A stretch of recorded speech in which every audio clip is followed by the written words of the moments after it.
All right. So we got a number of images here that I wanted to break down.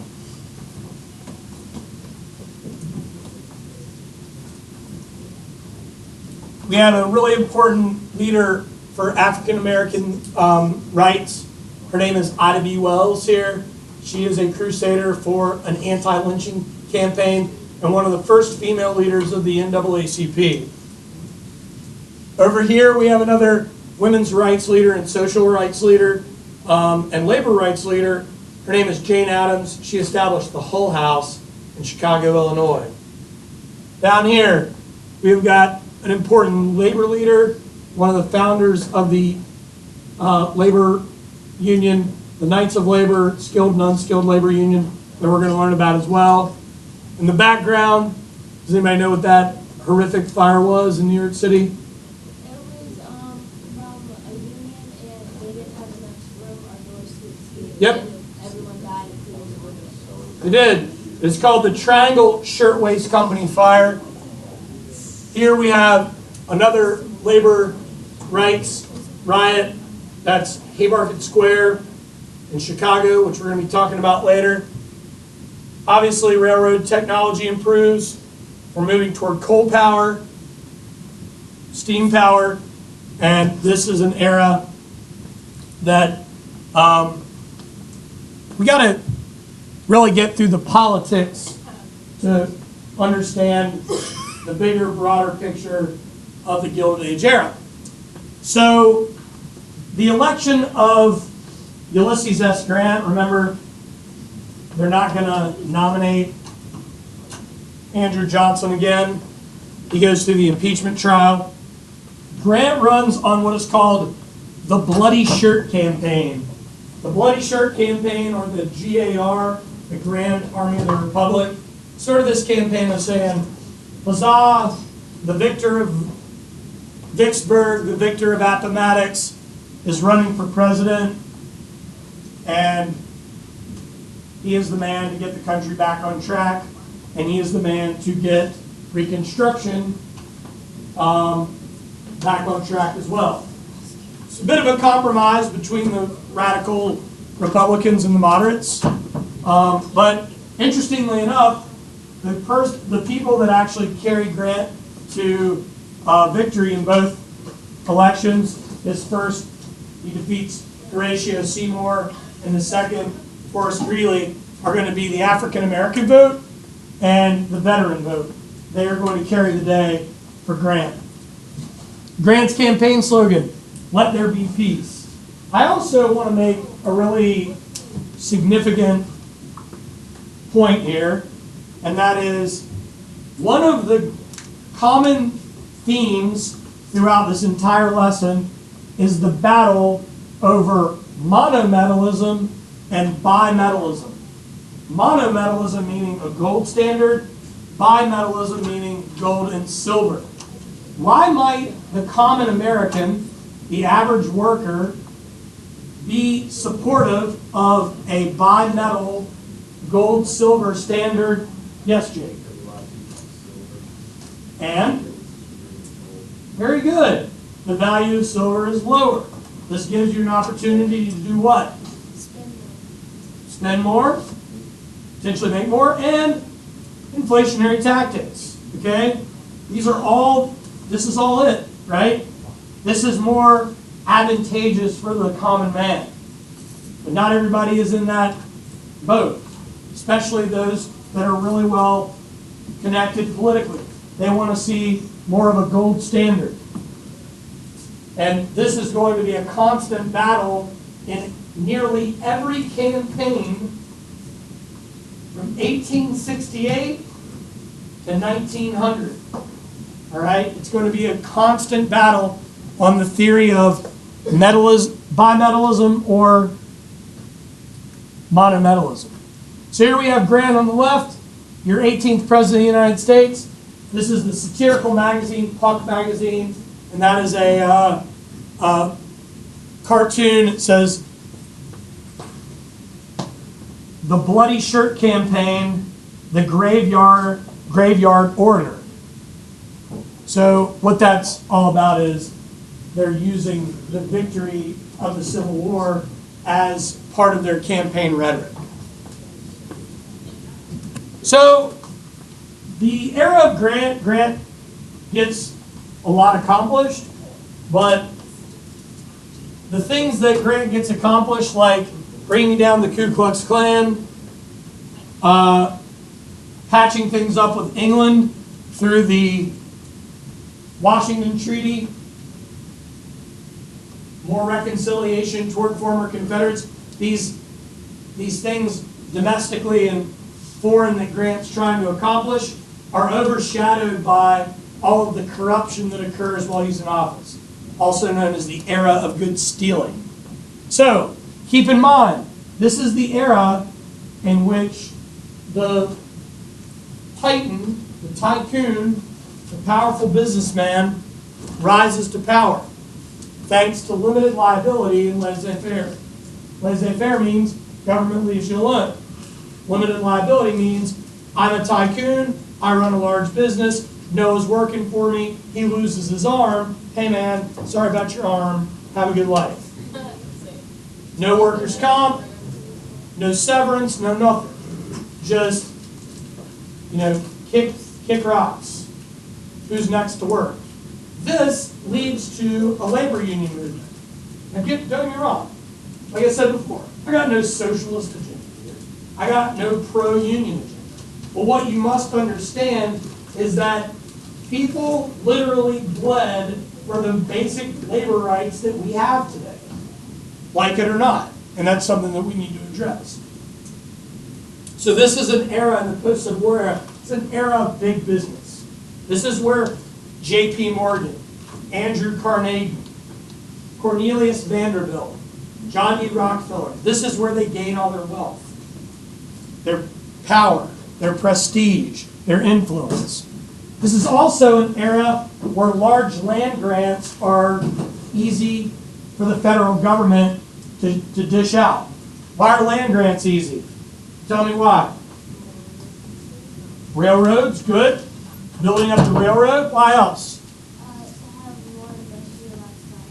Good. Expand industry, expand agriculture. Why is it easily taken?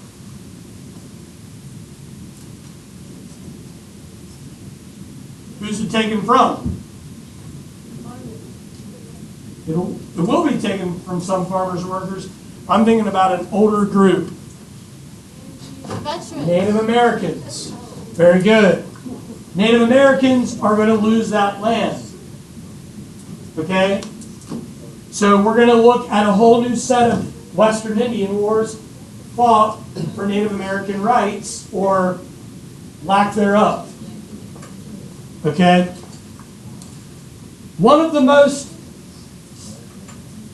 devastating scandals of the Grant administration was the Black Friday incident.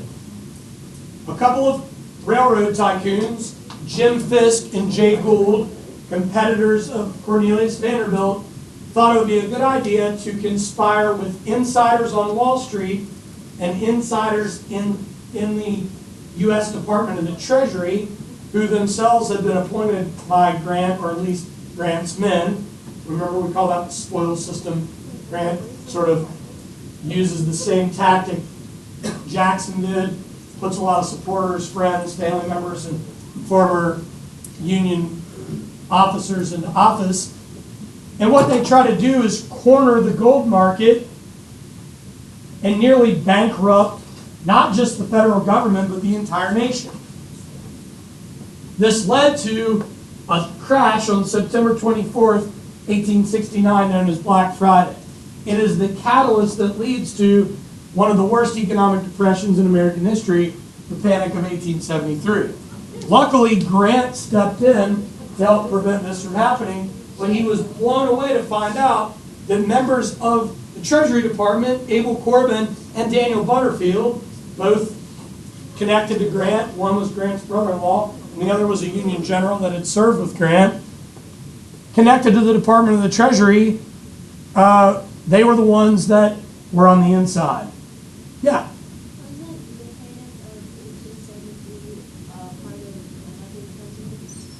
So, If you flip them, if you flip the years, two different panics. 37 was as a result of the bank collapse. Remember, that was after Jackson and Martin Van Buren. This one is Grant. Lots of panics, lots of economic recession and depression. Okay, here on the left we got Jim Fisk. On the right, Jay Gould. Talk a little bit about Boss Tweed. William Boss Tweed was a New York City, might as well have been a crime boss, but he was really a Democratic Party boss that ran what is called a political machine. Does everybody understand what a political machine is?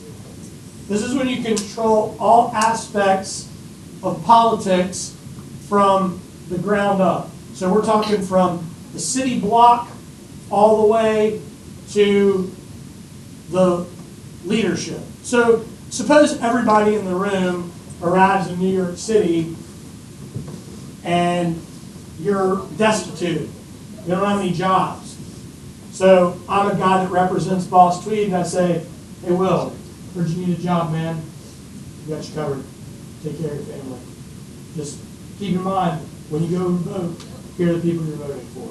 And I make my way around to everybody, and keep in mind, there's no secret ballot this time. So you go to the polling place, and you don't vote for who we tell you to vote for, kneecaps will possibly be broken on the other side of the ballot box. Or worse, your family gets dragged into it, you potentially lose the job, or you potentially lose your life. And so Boss Tweed becomes so corrupt, he's almost sort of like a bit of a Robin Hood in a way, because he does provide some resources and opportunity, but there are always strings attached, and he embezzles somewhere to the tune of about $200 million in tax revenue. There are two key individuals that brought Tweed down: a cartoonist and a lawyer, a prosecutor. The cartoonist is Thomas Nast. Thomas Nast, on the right there, kept drawing cartoons in Harper's Weekly to pair with articles about Boss Tweed, about his corruption, about his tactics, about him controlling the ballot box. Tweed offered Nast, who's on the right there, thousands of dollars to quit printing the cartoons. Please stop. Yeah. Why would Tweed, on the left there, be more worried about the cartoons than the articles? Because people have a lower literacy rates back then, so Yeah. they just see a picture and say that. Yeah, the people that Boss Tweed was preying on, like I said, block to block is how you, street to street is how you get your political machine rolling. He's preying on those who can't read, those who can't write. The immigrant coming from Ireland, right? The immigrant coming in from Italy. That's who he's after. So ultimately, the cartoons do catch up with him. He's trying to flee to Spain, and he's recognized because of the cartoon, turned in, prosecuted by Samuel Tilden, who we've talked about before. Samuel Tilden was the New York City prosecutor, later gets involved in New York politics after he takes down Tweed, and he'll run for president against Rutherford B. Hayes in 1876 in that presidential election. This is a good Tweed cartoon. That's what's the matter. As long as I count the votes, what are you going to do about it? Say. And that's the ballot box. You drop your marble in, you drop your ballot in, everybody sees the way you vote. The grand corruption continued. You've got really pretty much every one of Grant's cabinet members, with the exception of his Secretary of State, Hamilton Fish, is involved in all of these corrupt dealings. Credit Mobilier, this was another significant scandal. This is where a shovel company hired by the United States government because of the Pacific Railway Act to build the Transcontinental Railroad proposed a $94 million project, but the cost of the project was only $44 million. So where did all the rest of the money go? Not to Grant, but to all these other people. Railroad bosses, political bosses, middlemen, people on the inside. Sorry. So Credit Mobilier is one of those scandals that shook Grant's presidency to the core, but it made him look even worse because he didn't have any real information about it. Yeah. If all the people that were like kind of like embezzling from the government were technically embezzling from themselves, I mean, why would they do it if they know that they were actually losing more money than they were making? Well, they personally weren't losing the money because they were the ones holding on to the cash at the end of the day. They were just screwing over the country. So why? Because of greed. They felt like the opportunity was perfect. They could overcharge the government. They could overcharge the taxpayers. And these issues are more dominoes that fall down leading to these financial panics, right? The loss of all these tax dollars that wind up in the hands of corrupt officials. And somebody at last class said, are these things still happening? Of course they are. We talked about two examples. Just about 7 or 8 years ago, the mayor of Miami-Dade County, the guy stole millions of dollars from the city of Miami. Tax revenue. He's in jail now. So all kinds of people are persuaded by the cash, the lifestyle, what have you, to follow through with this corruption. So a number of people are formally censured. Some of those involved were cabinet members. Scollier Colfax, vice president under Grant, was involved in the censure, or involved in the scandal. When you were censured, Colfax was not censured, the congressmen were censured. When you're censured, this means that you're publicly called out by Congress for misdeeds. The next step would be what? Yeah, impeachment. Good. Another corrupt organization, the Bureau of Indian Affairs. Any idea what they're supposed to do? Bureau of Indian Affairs? Work with the Native Americans. Yep. Provide resources for Native Americans. They didn't do that. The money was embezzled. It was stolen. The whiskey ring.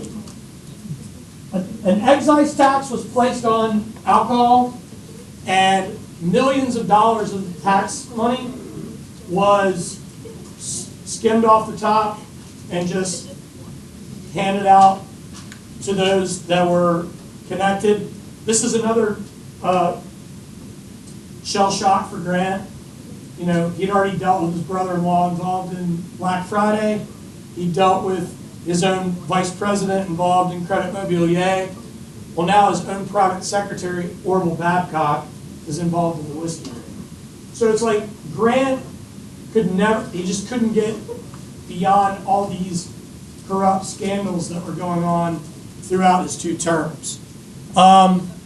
So a lot of illegal graft, a lot of kickbacks, not a low-key party at your house, but money that is embezzled and taken by a person. So this is a political cartoon of Grant's sort of 3-ring circus, and it's in reference to it comes from Puck, which is a satirical magazine from the time. Who are these guys that he's hanging on to? Yeah, cabinet members. Good. This is another one of my favorite ones here. Those are his cabinet members as dogs following him around. And there's the statue. Victor of Vicksburg and Appomattox. Here's Uncle Sam all bummed out in the background. Anybody know who that little guy is? What he represents? That's a good guess. He looks like Cupid. He's a Cupid-looking fellow. He represents bimetallism. He's the free silver guy.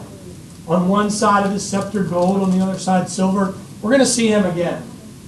they're trying to use him as like, he's like the future. He's the more, he will lead to a more prosperous future for the country. All right. So, in the next election, the Republican Party is going to organize into a new group, the Liberal Republican Party. They nominated Horace Greeley to run against Grant, mainly due to all the scandals. The Democratic Party also gets behind Greeley. Remember, the Democratic Party is still getting back on its feet. Most of the Democrats are still in the American South and have not regained control of their governments just yet. So Greeley and Grant's particular campaign is going to be a real just mudslinging, crazy campaign. Greeley's called an atheist, a communist, a vegetarian. How funny is that? Signer of Jefferson Davis's bail bond. Remember, Davis was never received a pardon. He just got a bail bond and was out on bond for the rest of his life. It's I think that's funny too. It's so random. Grant called an ignoramus, a drunkard, a swindler. Greeley actually dies before the electoral vote can be counted, but Grant crushes Greeley in this election. By 1872, I don't know if it was a heart condition or it was definitely like he wasn't like killed or anything. It was health related. So the Republican Congress, they passed a General Amnesty Act that provides like 500 former Confederate leaders gives them their political rights back. And then this begins like a 5-year process of former Confederates starting to regain control of like local and state governments. Here's Horace Greeley on the right, is a newspaper editor, and there he is appearing to be the devil in that political cartoon. Look at that vegetarian. And we got the Panic of 1873. Really, it was a just absolutely crushing economic panic for the country. Foreign markets collapsed.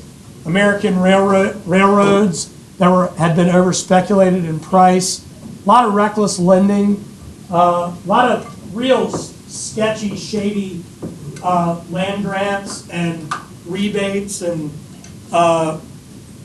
watered stock that had been sold by railroad companies. So this is one of those panics that really is kind of normal for the end of the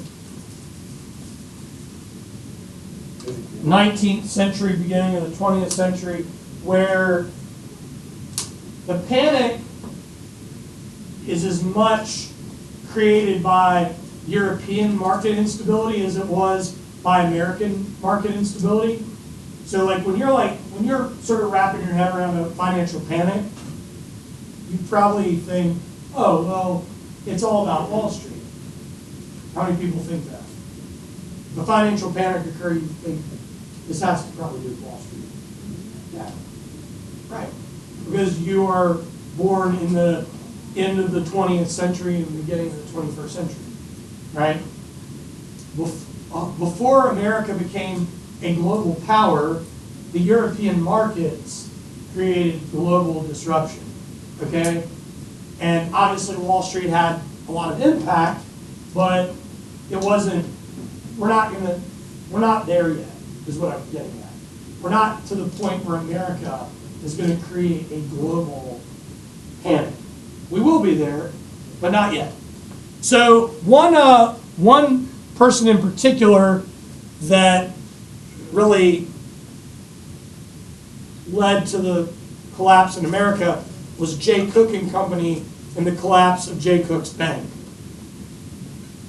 Also, the failure and really the worthlessness of the Northern Pacific Railroad bonds that had been over-speculated, meaning that the value was way overvalued. Are we just, anybody been following the stock market in the last 5 days? There's like a massive swing, a major correction, right? So this is not a correction. This is like, well, it is a correction, kind of. Because when you have stocks and bonds that aren't worth anything, the bubble bursts. So in a way, this would be a catastrophic correction here in 1873. Does anybody remember who Jay Cook is? He does sound familiar because you learned about him. He is the bondsman that made a fortune during the Civil War selling war bonds. He took that Civil War bond money and he rolled it into a larger sort of financial banking conglomerate that put most of the money into the construction of railroads. Railroads are big money at this time. So, there is, yet again, the battling of monometalism, bimetallism, and how much money do you print, right? Do you attempt to use inflationary tactics? And again, we're not there yet either, all right? Keynesian economics, we're not there yet. We're not at pump priming type of theory yet. Some people have probably brought it up by this time, but it's not used in practice, all right? Does that ring a bell for my econ students out in the abyss? No? Cool. We'll get to that later too. So, here we have Jay Cook and the Northern Pacific. The Northern Pacific is what? Sweet, thank you. That's exactly where I wanted to stop today. What does the Northern Pacific look like to you? A railroad is correct. Well, what type of railroad? Yes. It's another transcontinental rail line. Very good. It's not the first. It's not the Union Pacific and the Central Pacific, but it is yet another transcontinental rail line. What do you think is ultimately going to happen for Northern Pacific? Are they going to be all right? No. Hear me. Why are they going to be okay in the end? I mean, a lot of their shareholders lost everything. Well, why are they ultimately going to be okay? Well, yes, that's part of it. The labor. But goods need to be moved to market, and the Northwest is dependent upon that. Not to mention, you got a lot of rich resources coming out of that region. So we'll talk more about that. We're also going to talk about the next guy that's going to take over that railroad, and that's going to be James J. Hill. He's a tycoon. Good place for us to stop.